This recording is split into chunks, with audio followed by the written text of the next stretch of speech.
In the dawn of Donald Trump's America, immediate and controversial executive decisions have sparked a wealth of conversations regarding a whole host of hot topic issues, not only in the US but also across the entire world.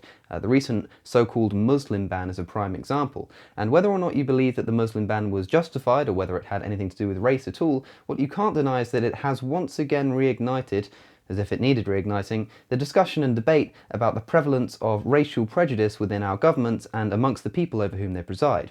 And while time spent talking about the issue and bringing light to racism is never time wasted, it seems that now is a particularly good time to be doing so.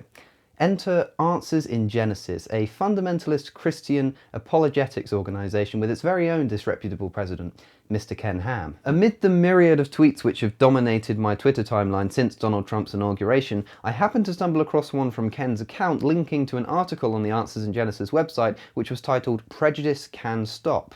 And while this article mentions nothing specifically about Donald Trump or his recent antics, it's difficult to imagine that Ken choosing to share this article at this particular time could be put down to mere coincidence. Not that coincidences are all that extraordinary, again, see the description. So if this article doesn't specifically mention recent American politics, then where does Answers in Genesis place the blame for the pestilential racism that we so often hear about infecting our modern culture? Well, here's an excerpt. As a society, we reap the consequences of the unquestioned acceptance of the belief in evolution every day. It breeds prejudice, feeds racism, and perpetuates hate. This needs to stop. Starting with us, starting with our children. Find hope, find truth, find answers today. Yeah, no, you heard that right. You just heard an attempt to blame society's acceptance of the fundamental scientific fact of evolution for racism.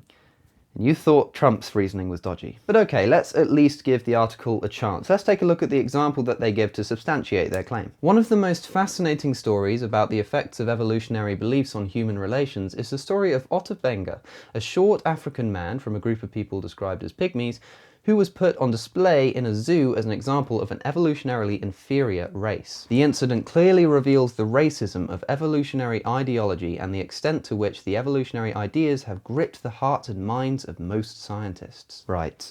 Where do I start? Okay, to me there's two immediately pressing problems with this. The first of which I don't want anyone to misinterpret, but I do think is an interesting point, which is that even if this was true, which it's not by the way, but even if it was true that evolution could somehow prove that, say, let's change it from race, let's say that evolution could somehow prove that blonde people were inferior to dark-haired people. If that were the case, then as horrible as that would be, it would be a scientific fact, and that wouldn't mean that the fact wasn't true just because you didn't like it. But luckily, it's not true, and evolution can't determine whether a person is any more superior or inferior to another, because evolution is not a straight line of worst to best. Evolution is a tree of expanding branches, with no individual branch being objectively any more superior or inferior to another. All I'm trying to say is that even if it were true, which it's not, don't get me wrong, I'm not trying to justify this in any way, but even if it were true, that would just be tough. It would be a fact of nature, and you couldn't discredit a fact because you didn't like the reality. But this leads on to my second point, which is precisely that it's not true.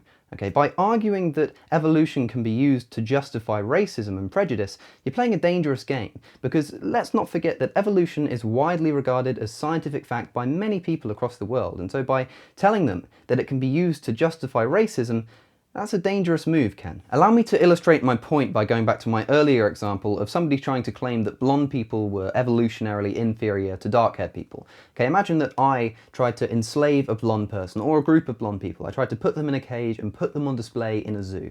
People would be rightfully angry, but when they came to me with their anger, I could just say, well, it's because these blonde people are evolutionarily inferior to us. And what would people's response be?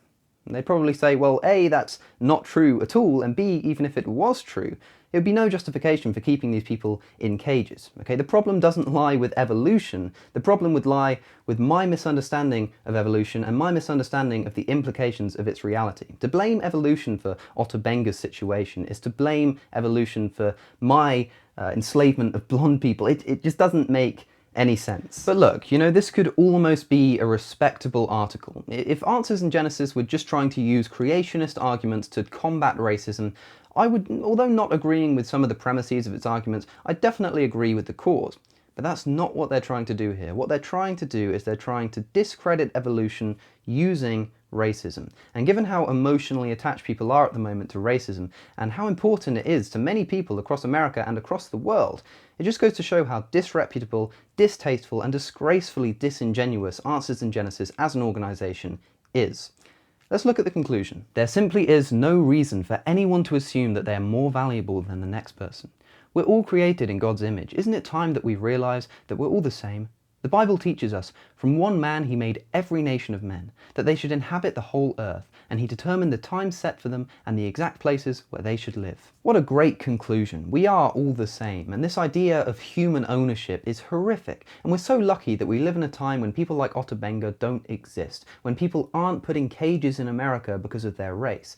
And even luckier, there's no ideology which is popularly subscribed to in our modern era which justifies the enslavement and ownership of other human beings. Oh wait, of course, yes there is. It's time to crack open the Bible. Right kids, turn to Exodus 21:20. When a man strikes his slave, male or female, man, Christianity promoting gender equality since the 6th century BCE.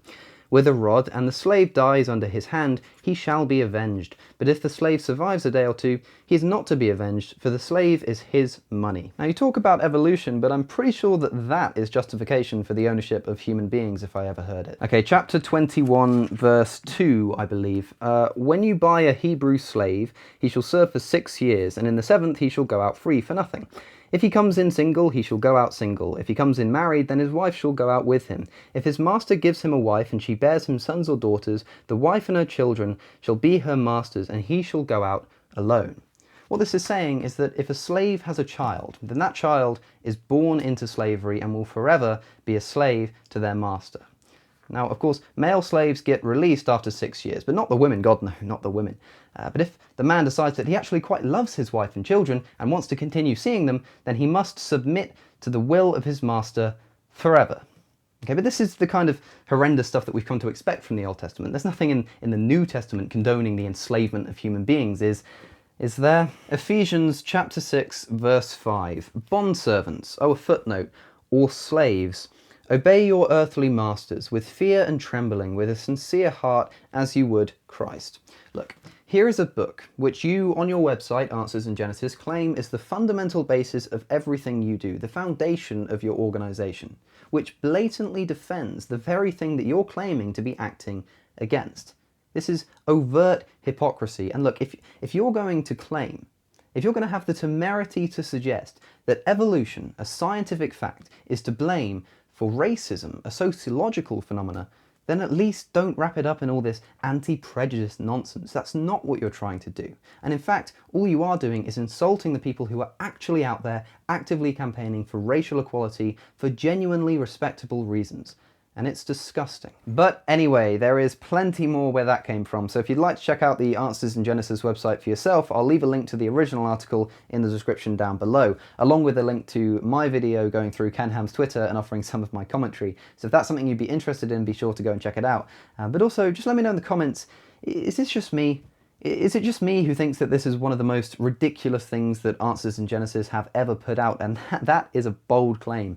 I just can't believe I haven't seen it covered by more people. I don't know, maybe I'm just missing it. Let me know in the comments down below. But in the meantime, I have been Alex O'Connor, or Cosmic Skeptic. You can find me on social media here. Don't forget to subscribe. Thank you for watching, and I will see you in the next one.